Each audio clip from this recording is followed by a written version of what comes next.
Ингээд ихний мэдээлэл Улаанбаатар хотын авто тээврийн хэрэгслийн албан татврын нэмэгдлийг цуцлах шаардлагатай гэж үзсэн 33 мянга гаруй иргэн өргөдөл гаргаад байна. Иргэдээс ирүүлсэн энэ өргөдлийн дагуу өнөөдөр улсын хурлын төсвийн байнгын хороо хуралдлаа. За нийслэлийн зүгээс татварыг нэмэхдээ иргэдийн оролцоог хангаж ажиллаагүй, процессын алдаа гаргасан гэж гишүүд үзлээ. Тухайлбал бол цахим орчинд иргэдээс авсан санал асуулгад 2 хүн оролцсон гэж ажлын хэсгийнхэн танилцуулжээ. За тээврийн хэрэгслийн болон авцам ашигласны татварыг нэмэгдүүлэх олон шалтгаан байгааг үгүйсэхгүй. За ямар ч тооцоо судалгаагүй, хууль дээдлээгүй. За татвар төлөгчийн эрхийг хангаж ажиллаагүй гэх зэрэг шүүмжлэлийг гишүүд хэлж байна. За харин нийслэлийн зүгээс санал асуулгад цөөн хүн оролцсон байгаа нь иргэдийн оролцооны асуудал бөгөөд за 2 ч бай 5 ч бай иргэн оролцсон тул хууль зөрчөөгүй гэж тайлбарлаж байна. Километрийн жилд нэг 5-6 мянган километр явлаа гэхэд километр тутам 3 төгрөгөөр хэрэгжилж байгаа байхгүй. Прүстэй одоо прүс машин автомашин эзэмшигч.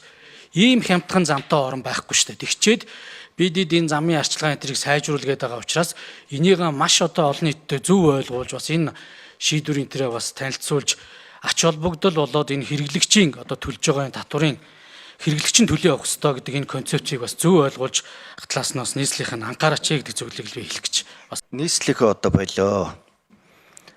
Тэр бид нар бол яг энэ юун дээр ч гаргасан байгаа шүү дээ. Чиглэл өгөх тухай дээр бид нар та нарын тэр төсөвт ерөөсөө ороогүй. Энийг өсгсөн зөв үү буруу юу гэдэг дээр ороогүй. Энэ бол та нарын 100% өөрсдийн чинь эрх мэдлийн асуудал. Гол нь энэ хууль тогтоомжоо хэрэгжүүлэх явцдаа алдаа гаргасан уу юу гэдгийг л асуугаад байгаа. Тэр сонсгол хийсэн 2 иргэн орсон гэж байна. Гэхдээ 2 иргэн чинь нийслэлд байгаа сая гаруй хүнийг төлөөлж чадах юм уу? Тэр 2 иргэний тухайд бол захимаар байршуулсан тэр одоо санал авах ирэхэд 2 иргэн бол саналаа ирүүлсэн байгаа. Энэ дээр нэг зүйлийг гишүүн тодруулаад хэлэхэд бол бид бүхэн захимаар асуудлыг ингэж нээлттэй байршуулад бид нар бол 2 иргэн ирсэн байна уу, 20 иргэн ирсэн байна, 200 иргэн ирсэн байна уу гэдгийг бол одоо 200 иргэн ирээгүй учраас энийг гаргах ёсгүй маа гэдэг ийм эрхцэн зохицуулт байхгүй. Та нарын тайлбар бол 24 оны 12 дугаар сарын 4-ний өдөр тогтоол гарсан.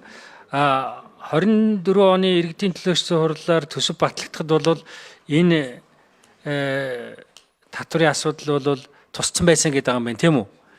Тэр тусцсан байсан учраас 24 оны төсвийн хилцүүлэг дээр бол яригдсан л гэж үзээд байгаа юм байна шүү, те. Та нар тийм протокол байгаа бол ажлын хэсэгт ирүүлсэн бий юу? Ажлын хэсэгт бол эдгээр мэдээллийг бол бүгднийг өгсөн. Яг саяны байдлаар процесс явсан. Процессын алдаа бол энд гараагүй. За өнөөдрийн байдлаар нийслэл бүртгэлтэй 800 мянга гаруй автомашин байгаа. За ийм тооны иргэдийн эрх ашигтай холбоотой асуудал хөндөгдөж байгаа үед 33 мянган иргэн гарын үсэг зурж эсэргүүцэх нь байх үзэгдлээ гэдгийг нийслэлийн зүгээс хэлж байна. За ийм эсэргүүцлээс болж бодлогын шийдлээ өөрчлөлт байх боломжгүй гэдгийг хэлж байгаа юм. За харин иргэд авцамын татврын нэмэгдэлтэй холбоотой асуудал дээр ямар байр суурьтай байгааг тодрууллаа. Буруу баха энэ яг үндсэлтэй нэмснийг тайлбарлаа гэж энэ ч одоо тий. Тэгээ бид нар яг хэрэгтэй ч юм уу хэрэггүй ч юм уу яагаад татвар төлж байгаа татвар нь юунд зориулагдж байгаа гэдэг нь хэлэгдээгүй. Тэгээ тэрийг тайлбарлах байлгүй. Тэрийг бас хүлээж байгаа ард юм.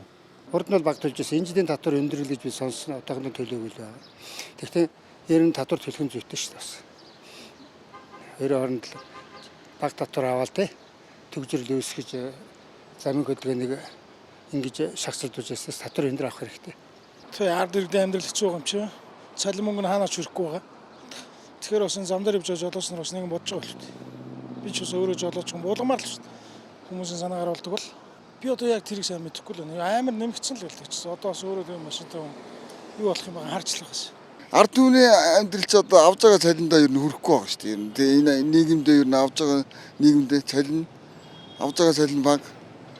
Тэгэхээр чи ингээд юмны үн чи өшөө өөр ч юмны үн нэмэгдэж байгаа юм чи тэгээ ойлгомжтой шүү дээ. Ард түмэн бол энэ дургу баг шүү дээ ер нь. За автозам засах, барих, өргөдгөх, арчлах зардал хэд дахин нэмэгдсэн тул өнөөдрийн байгаа өртөгтөд харуулж татварыг бодлогоор нэмэх шийдэл гаргасан гэдгийг хэлж байна. За энэ нь буруу биш. За хууль зөрчөөгүй байр суурийг нийслэлийн зүгээс хэлж байна.